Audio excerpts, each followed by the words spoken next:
एपोकलिप्टो world cinema की एक बहुत ही बेहतरीन मूवी है।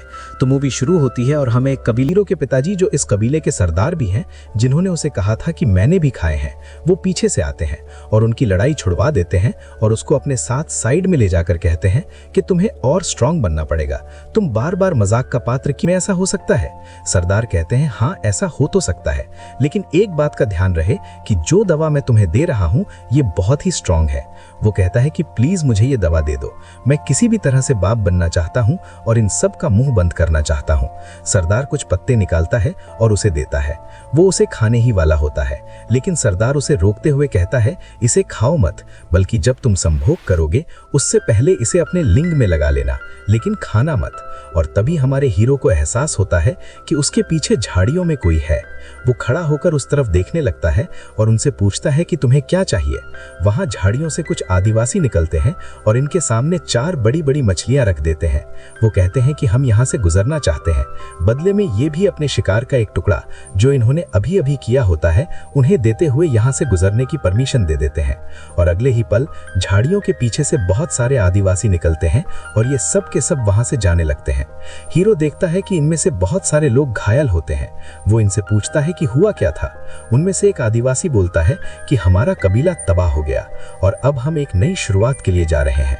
हीरो पूछना चाहता भी होते हैं, वो हीरो को उसके पीछे जाने से रोक देते हैं, लेकिन हीरो कहीं ना कहीं अंदर से परेशान होता है और उसे लगता है कि जरूर कुछ ना कुछ गलत हुआ है। उसके पिता उसे कहते हैं कि तुम काफी परेशान लग रहे हो। हीरो कहता है हाँ मैं, सब बहुत हंसते हैं, बहुत मजाक उड़ाते हैं। अब हम हीरो को देखते हैं जो अपने घर जाता है और अपनी पत्नी से मिलता है जो कि प्रेग्नेंट है। उसका एक बेटा भी है और वो इन दोनों से बहुत ही प्यार करता है।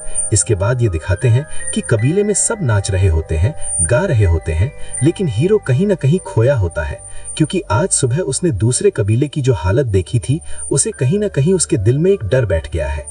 उसकी पत्नी पूछती है कि तुम इतने गुमसुम क्यों हो। वो उसे कुछ नहीं बताता और उसकी गोद में सिर रखकर सो जाता है। और रात में हीरो जब अपने परिवार के साथ सो रहा होता है तभी उसे कुत्ते के भौंकने की आवाज आती है, जिससे वो जाग जाता है। उसे एहसास होता है कि हीरो अपने घर से बाहर देखता है, उसे कुछ जलती हुई मशालें दिखाई देती हैं और वो समझ जाता है कि कुछ न कुछ परिवार को लेकर एक सूखे कुएं के पास जाता है।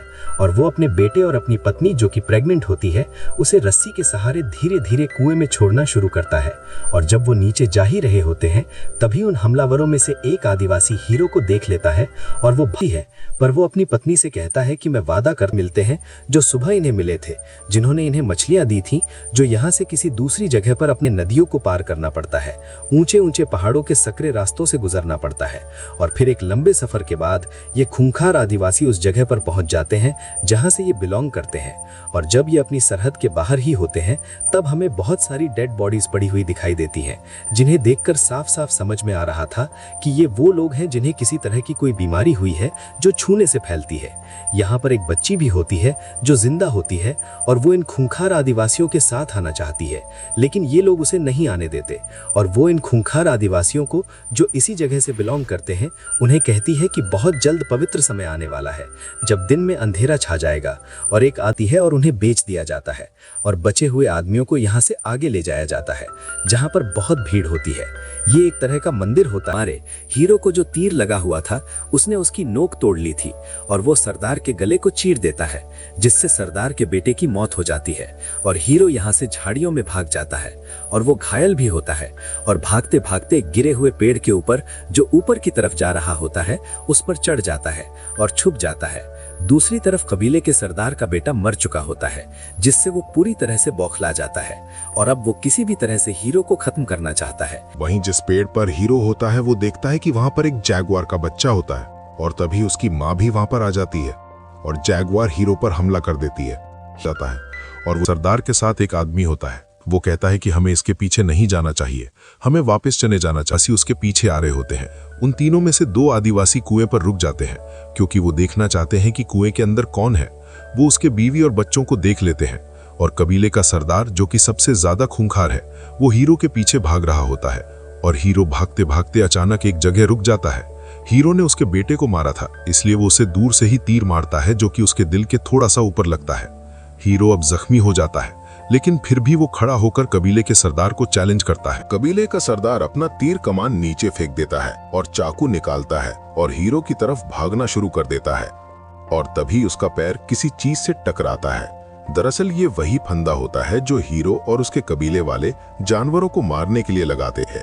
जिस तरह से इस कहानी की शुरुआत में भी उन्होंने एक सूअर को मारा था, और जैसे ही उसका पैर उस फंदे से टकराता है, अब वो दो आदिवासी जो हीरो को मारना चाहते थे वो भी यहाँ पर पहुंच जाते हैं। पर वो सब्सक्राइब बटन पर दबाकर बेल आइकन पर क्लिक कर देना।